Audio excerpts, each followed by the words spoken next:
Today ay papasukin natin ang isang abandonadong Boy Scout training camp. Grabe yung mga gamit.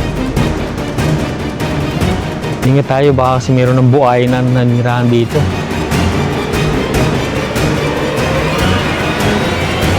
Ingat tayo, ingat.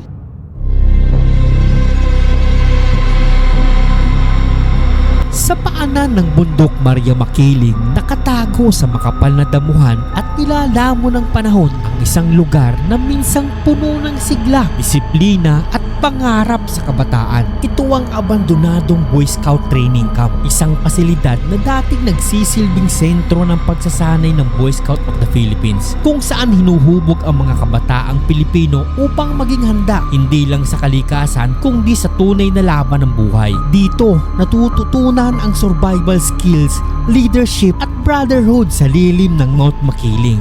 Maraming kabataan ang unang natutong magtayo ng tolda, maglakad sa gitna ng ulan at manindigan bilang scout laging handa. Ngunit ngayon, ang dating sigla ay napalitan ng katahimikan. Ang mga gusali ay gumuho, ang mga daanan ay tinabunan ng halaman at ang lugar ng minsang puno ng tawanan at sigaw ng pagsasanay ay tila may tinatagong lihim. Bakit nga ba ito tuluyang naabandona? Ano ang totoong kwento sa likod ng pagkalimot sa training camp na ito? May kinalaman ba ang kalikasan, kakulangan ng pondo o may mas malalim pang dahilan? Bago namin marating itong abandonadong training camp ay kailangan kong maglakbay ng halos 2 oras mula sa aking kinaroroonan. Magubat at masukal ang mga kalsadang kailangan daanan. At pagdating ko sa mismong lugar ay tumambad sa akin ang madamo at masukal na Boy Scout Training Camp. So mga kaponyo, pagkatapos ng halos 2 oras na biyahe ay narating din natin itong abandonadong training camp ng mga Boy Scout noon. Pero ngayon, ito na siya ngayon, sa likod ko makikita nyo. So papasukin natin to at titingnan natin kung ano ang naging itsura nito sa katagalan ng panahon na pabayaan na at hindi na siya ginagamit. So tara, pasukin natin. So mga kaponyo, at pupuntahan natin itong daanan papasok dito sa mismong training camp ng mga Boy Scout. Medyo meron akong nararamdamang konting kaba dahil yung ating dadaanan ay napakasukal. OMG. So ito mga ponyo. So dito makikita nyo talaga, ayan o, halos basag na yung mga pader nung mismong pinaka-establishmento. Luman-luma na, sira-sira na yung mga kahoy at talagang yung daan ay bakas na, talagang wala nang pupunta sa lugar na to. Tara, puntahan natin mga ponyo. Sana lang wala tayong ma-encounter na mga ahas or anything na mapapanganib na mga mapanganib na hayop dito sa mismong lugar na ito. Ano yun? OMG. Wow.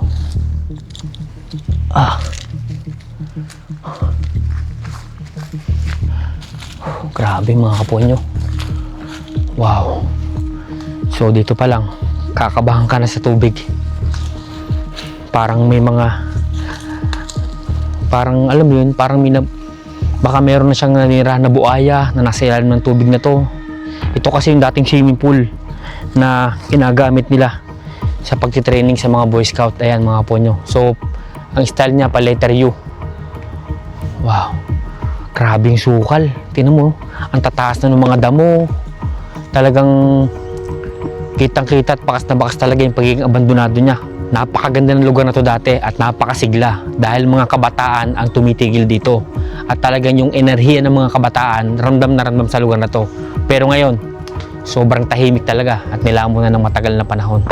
Tara, pasukin natin dito. Saan kaya ang daan dito? Wow. Napakasukal na ng lugar. OMG. So ito mga kaponyo, ang dami sapot. So pansin nyo dito mga kaponyo yan. Umaangat na yung halaman sa pader. Tanda at bakas ng pagiging abandonado ng lugar na to. Yan, wala nag-iintindi, wala nag-aasikaso, wala naglilinis.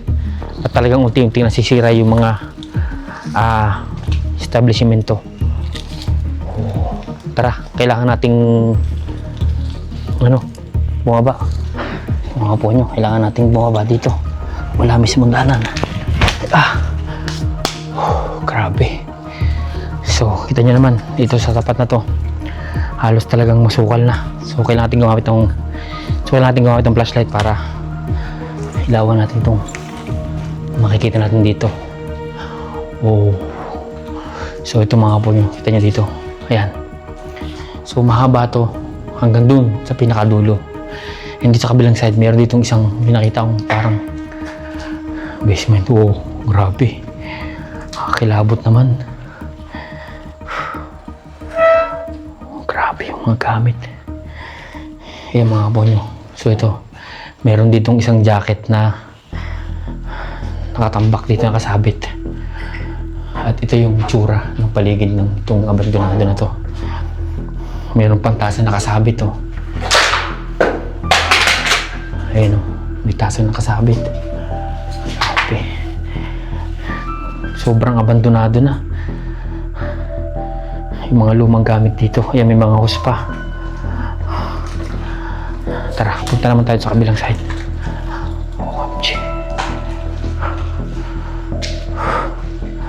So, mapapansin nyo dito mga ponyo, may naiwan pa rin mga gamit, may mga hose. Halos okay pa naman yung ibang area ng semento. Matibay pa rin. Kompleto pa. So, ito mga ponyo, dito sa kabilang side. So, ito ata yung pinaka banyo. Ito. Yan. Ito yung pinaka lababo nila. Sa tingin ko dito naguhugas yung mga Boy Scout na nagtitraining dito.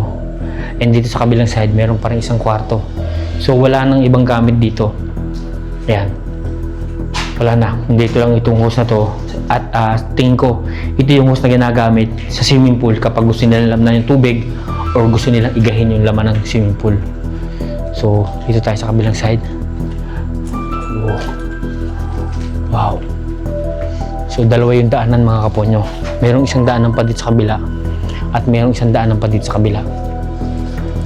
So, ngayon, dito muna tayo. Tara, makita natin sa taas. Tingnan nyo, sapo to. Ingat tayo sa mga gagamba kasi hindi natin alam kung mapanganib ba yung mga gagamba dito. Halatang halata talaga na abandonado na yung lugar. Talagang sumasampa na yung mga halaman.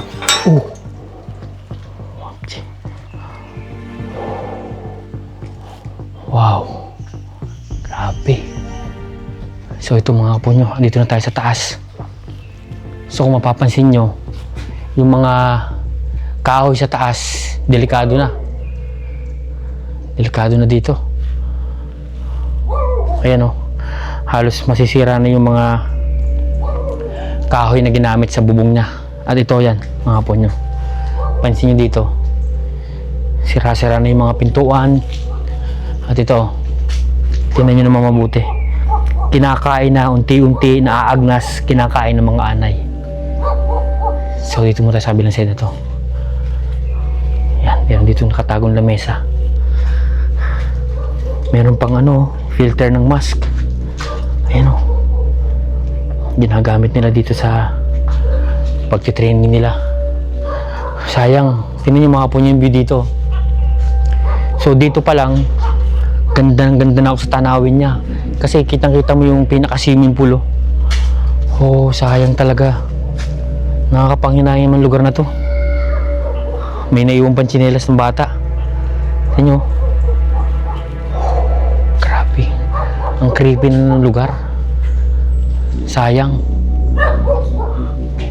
Naging tambakan na siya ng basura mga kaponyo. Sobrang tagal na. Ito, tingnan nyo dito. Ayan. Tambakan na siya ng mga basura. Silipin natin. Wala na. So ito yung mga kisame or mga kahoy or mga gagamitan na nandito na nasisira na. Nababasa ng ulan, kaya ganyan na itsura. Ingat lang tayo kasi sa mga ganyan lugar na ninirahan yung mga ahas. May helmet pa dito. Medyo kinakabahan ako kasi hindi natin alam, baka biglang may tumuklaw sa atin ditong ahas. Kaya kailangan maging ingat tayo. Aware tayo sa mga galaw kung makaluskos bago tayo magpatuloy sa ating paglalakad. So yan, mga kaponyo, nakatambak na yung mga supa. Grabe oh. Yung mga gamit pa talaga na naiwan, mga sapatos. Yan mga kaponyo. Siguro mga kagamit yan ng mga nag-training dito. So dito mga kaponyo, yan, may salamin. May lababo pa. Dito pa yung lababo. Ayan mga kaponyo. Ingat tayo, katulad. Kita nyo yun, no? Namamahay na rin yung mga, dito. Mga bubuyog. Baka mamaya meron tayong magambalang bubuyog dito. Oh, ano kaya ito? Ayan, oh. Nakasako. Yan, may gamit pa dito na yung sirang cabinet. So ito mga kaponyo, ito yung pinaka-CR nila. Grabe, creepy. Pag talaga mga abandonado, alam mo yun, kikilabutan ka talaga. Ito, bumagsak na yung pinakabubong niya. Oh. Delikado na talaga. Oh. So itong kabilang side, yung pinaka-CR, nilamon na ng mga halaman. Ingat talaga tayo mga kaponyo. Medyo kinakabahan ako sa lugar na to. So ito mga kaponyo, pansin nyo dito. Ayan oh. Nawawasak na yung pinaka-hollow block niya, yung pinaka-pader. Kaya di talaga pwedeng pakampante pag mga abandonado. So dito naman mga lamesa, kaponyo, pansin nyo. Tambak na lamesa lahat. Dito. So malamang ito yung CR na parang pambabae. Baka biglang may sumulpit bigla dito sa atin. So ito, dalawa kasi yung area na yun. So malamang ito yung sa pambabae. Yung sa labas, yung sa mga lalaki. So hindi na tayo makadiretso sa dulo kasi may nakaharang na ng mga lamesang sira-sira. Sayang talaga yung lugar na to. Ini-imagine ko yung sigla ng mga kabataang Boy Scout, Girl Scout na pupunta dito para mag-training. Oh, shit. Ang bigat ng pakiramdam mga kaponyo. So wala tayong idea kung ano ang history or ano yung mga naganap sa lugar na to. Dahil wala pang lumalabas sa internet o kahit saan na information about dito. At bihira pa itong mapuntahan ng marami. Tara, labas tayo sa kabilang side dito. Ayun, may daan pa doon ano. Ito, puntahan natin itong kabila. Puntahan natin to. Ito, may tangke ditong malaki. So yan mga kaponyo, halatang halata na talagang pinuntahan din to ng mga tambay. Ano yung tunog niyan? Parang may kumalampag din ano. Ito, ayan. CR din to mga kaponyo. Uy. OMG. Grabe. Ang daming buti ng alak. Red Horse. Ayan o. Creepy na lugar. Ingat tayo. Grabe yung lugar mga kaponyo. Pansinin nyo. Ayan, okay pa yung mga lababo. Okay pa yung mga bowl ng CR. Yung mga tiles sisira na. Talagang pag abandonado mga kaponyo, alam niyo yung pakiramdam. Kung hindi ka sanay talaga pumunta sa mga ganitong lugar, medyo kakabahan ka talaga. At yung pag may nervous ka, talagang hindi mo kasi alam, baka maya may biglang lumitaw na ahas o anything na talagang mapanganib talaga. So kung hindi kayo eksperto at hindi kayo sanay sa ganitong mga lugar, wag na wag niyo susubukan yung mga ganitong lugar. Dahil wala tayong idea kung ano meron dito. So ito mga kaponyo, yung laboratory, yung ano niya, yung pag-ihian niya ay okay pa, kompleto pa. So ito yung mga kaponyo, sisira na oh. Parang isang lindol lang na malakas, talagang ano na, mawawasak na talaga. So ito nakakapagtaka dito mga kaponyo, yan oh, basang-basa. Yung sahig, bakas yung pagiging basa niya. Ingat tayo. Pag ganitong mga lugar, talagang yung ahas, dito talaga naninirahan sa ganito. Daming alak. Daming buti ng alak ko. Ayan o. Oh, grabe. Uy. Ingat tayo, ingat. Ayan o. Nakahagnas na yung mga kahoy. May laruan pa. So ito yung kaninang dinaanan natin. Yan mga kaponyo, kinakain na ng anay. Sobrang katagalan na ng panahon talaga na naabandonado. Nakakapanghinayang. Delikado yung yung niya, yung bubong. Anytime pwedeng bumagsak mga kaponyo. Grabe. Walang daan doon sa kabila. Yun yung sarado. Doon tayo sa kabila, daan tayo to. Uy. Tingnan natin kung may daan dito sa palabas. So wala, sarado dito. Balik tayo sa kabila. So puntahan naman natin yung kabilang side. Yung sa likod nitong abandonadong establishmento nila. Dadaan tayo doon. At mamaya pupuntahan naman natin yung pinaka-swimming pool niya. Ikutin natin. Grabe, hinikilabutan ako sa lugar na to. So ito mga kapon, yung bukas ang pintuan. Tara, tingnan natin sa may likod.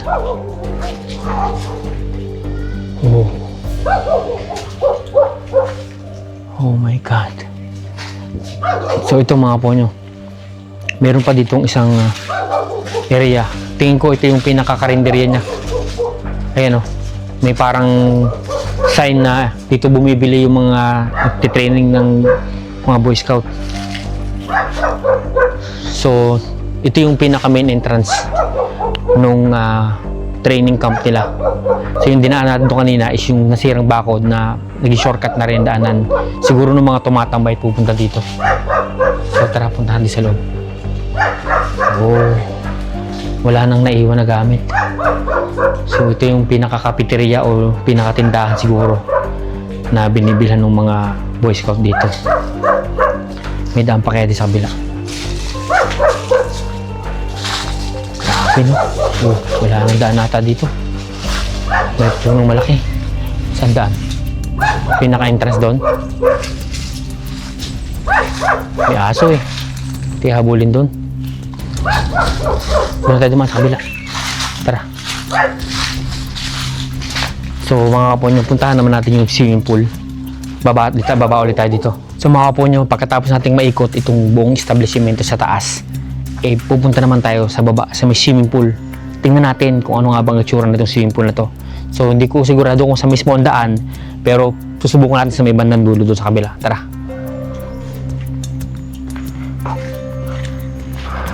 May sukal. So ito mga kaponyo. So mga kaponyo dito, meron tayong nakitang daan dito papunta sa may swimming pool. Tara, puntahan natin. Oh, ang creepy ng swimming pool mga kaponyo. Baka kasi dito may naninirahan na sa ilalim. Katakot. Ingat tayo, baka kasi meron ng buhay na naninirahan dito. Grabe oh. Imagine mo, dati napakaganda ng tubig na to, pero ngayon ito, tsura oh. Abandonado na yung swimming pool. Ingat lang tayo, baka kasi merong humila sa atin dito sa tubig. Baka may buhaya na. May buhaya na kaya dito? Kinakabahan ako. OMG. So paikot pala ito mga kaponyo, payong. So malapad siya, hindi lang masyadong halata kasi nga mayroon ng mga damo. Pero malapad pa yung tungtungan. Kapanghinaya yung lugar na to, mga kaponyo. Imagine mo, ganito yung lugar na tinitigilan ng mga Boy Scout. Talagang may daan pa pala dito. Ayun oh. Meron pa pala dito. Ayun oh, meron pa dito. May isang establishment pa dito sa kabila. Oh. So ito mga kaponyo. So dito sa side ko na to, makapansin nyo. Ayan, sa baba ng swimming pool, kitang-kita natin yung establishment sa harap yan. So ito yung pinaka-harapan nitong training camp ng Boy Scout. At yung swimming pool niya, letter U talaga ang hugis ng swimming pool. So wala tayong idea kung ano nga bang mga training ginagawa ng Boy Scout dito. Pero talagang kitang-kita natin na talagang itong lugar na to ay nakadesign para sa mga training ng mga Boy Scout. So ito meron pa dito isang area. Tara, babain natin. Grabe, malaki pala itong area na to mga kaponyo. Akala ko yun lang yung swimming pool dun. So meron dito nakalagay mga kaponyo, filter house. Nakalagay doon, filter house. Oh, swimming pool pa ata to. Ayun, oh. Ito mga po nyo. Isa pa tong swimming pool. Ah, okay. So napakaluwang pang swimming pool dito. Ito mga po nyo. Ayan, oh. OMG. Ang laki pang swimming pool mga po nyo. Ayan, oh. Tingnan nyo. Tinubuan na ng mga halaman. Ang daming gagamba. Dahan-dahan tayo. OMG. Ang laki nitong swimming pool na to. Akala ko malaki na yung nandun sa harapan. Pero ito pala, oh, mas malalim. Kaso wala na siyang tubig. Ingat tayo sa mga taas. Ayan, oh. Napakalapad na swimming pool mga kaponyo. Sayang talaga. Nakakapanghinayang. Naabandona na lang ng ganito. Kung sana malilinis at maayos pa. Ito, paikot pa dito. Tara, tara. Ingatan tayo. Baka meron tayong sagupa dito na ahas o anything na mapanganib na. Parang may narinig akong tubig, oh. OMG. So ito, may daan dito mga kapuno. Ayan, may narinig akong ilog dun, oh. Pababa pa pala to. Oh, mayroong daan pababa, oh. Ayan, maluwang pa siya, oh. Napakalaki pa pala nito. Oh. Grabe. Ito, mas maluwang pa to. Wala lang daanan. Walang daan dito. Grabe, laki ng lugar na to. Tingnan naman, napapalibutan na siya ng malalaking puno. Talagang natatakpan na. So, pansin nyo, may narinig ba kayo? May narinig akong lagas-lagas ng tubig sa may banda ron. Grabe yung lugar. So, mga po nyo talagang nakakapanghinayang na makakita ng ganitong lugar. Na ang laki ng space na nasasayang. Imagine mo, may swimming pool. Ang dami sa atin nangangarap na magkaroon ng swimming pool. Pero dito, inabandona na lang ng ganito. Talagang pinabayaan na lang. Na talagang kung pwede pa sanang mapakinabangan ng maraming Pilipino. Pero ito, nakikita natin ngayon, isang lugar na naabandona at napabayaan. So wala tayong alam kung bakit ganito ang itsura ngayon ng lugar na to.